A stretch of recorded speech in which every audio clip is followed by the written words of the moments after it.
Salam sejahtera, terima kasih karena bersama dengan saya di Nazilin Unity Channel. Letak jawatan Muhammad Rais menjadi tanda tanya besar sejauh mana Parti Bersatu masih mampu bertahan khususnya di wilayah persekutuan. Hari ini, satu tanda tanya besar mulai timbul. Adakah Parti Bersatu di wilayah persekutuan akan bubar pada bila-bila masa?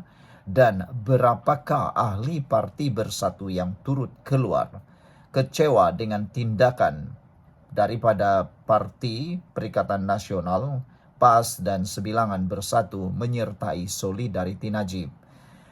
Salah satu sebab Mahathir Rais keluar daripada Parti Bersatu ialah ketidaksetujuan beliau terhadap tindakan parti itu menyertai Solidariti Himpunan Najib.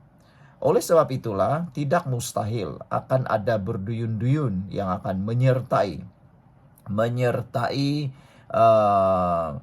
keluar daripada Parti Bersatu itu selepas Mahathir Rais keluar daripada Parti Bersatu dan Perikatan Nasional.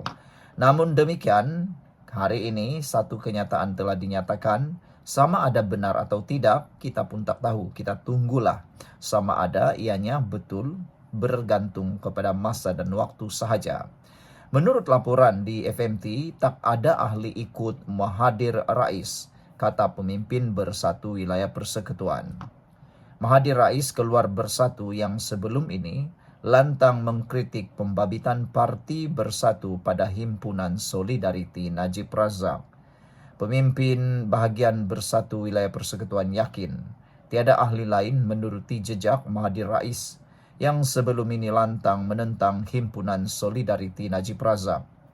Hari ini, Mahathir yang juga bekas Ketua Bersatu Segambut menegaskan melepaskan jawatan Setiausaha Bersatu dan Perikatan Nasional PN Wilayah Persekutuan berkuat kuasa serta-merta. Katanya kepada FMT, beliau memberi alasan bahawa perjuangan sudah tidak selari menjadi sebab tindakannya itu.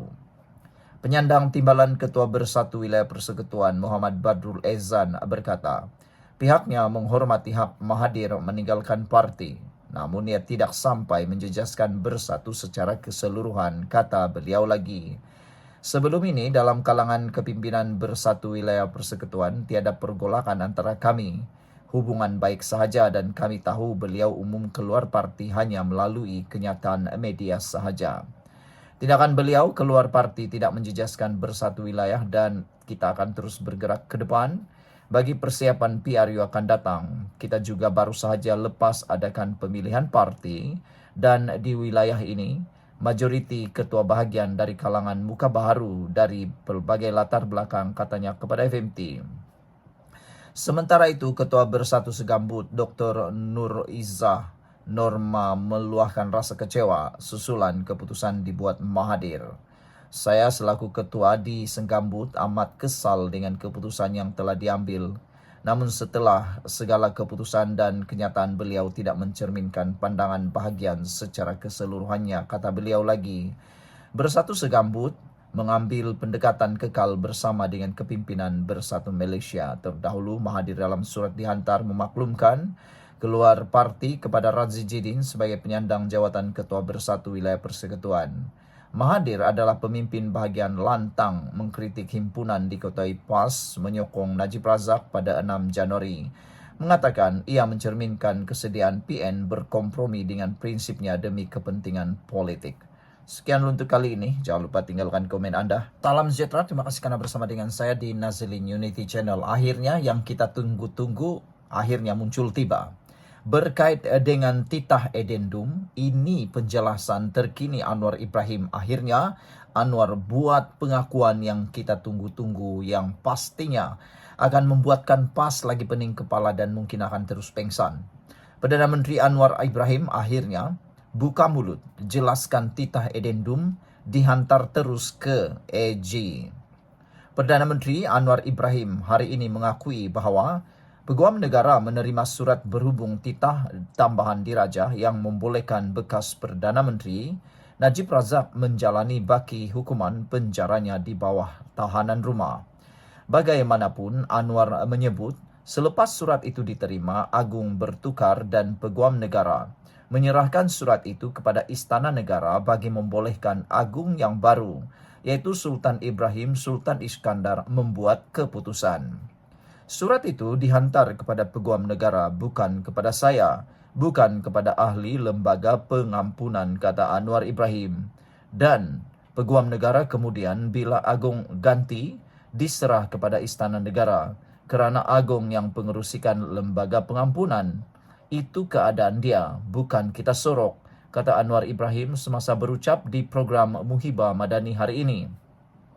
Saudara-saudara sekalian, dengan pendedahan dan pengakuan yang kita tunggu-tunggu daripada Anwar Ibrahim ini, dijangkakan ianya sudah berakhir. Penamat kepada isu addendum ini telah pun berakhir. Kerana semestinya dengan pengakuan ini, maka disahkan bahawa titah addendum, titah tambahan itu memang wujud, tetapi terus dihantar kepada AJ. Dan AJ mengambil keputusan menyerahkan titah addendum itu kepada Kepala Duli Yang Maha Mulia di-Pertuan Agong yang baharu. Anwar Ibrahim telah mengakui bahawa Peguam Negara menerima surat berhubung titah tambahan diraja yang membolehkan bekas Perdana Menteri Najib Razak menjalani baki hukuman penjaranya di bawah tahanan rumah.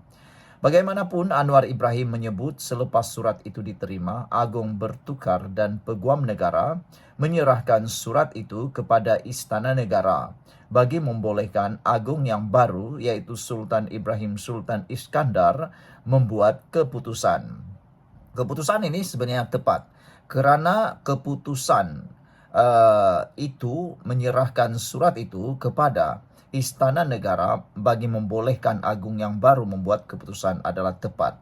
Kerana ianya hanya boleh dilaksanakan melalui lembaga pengampunan dan menurut minit mesyuarat yang telah didedahkan, titah addendum itu tiada dibincang dalam mesyuarat lembaga pengampunan. Ianya hanya titah tambahan.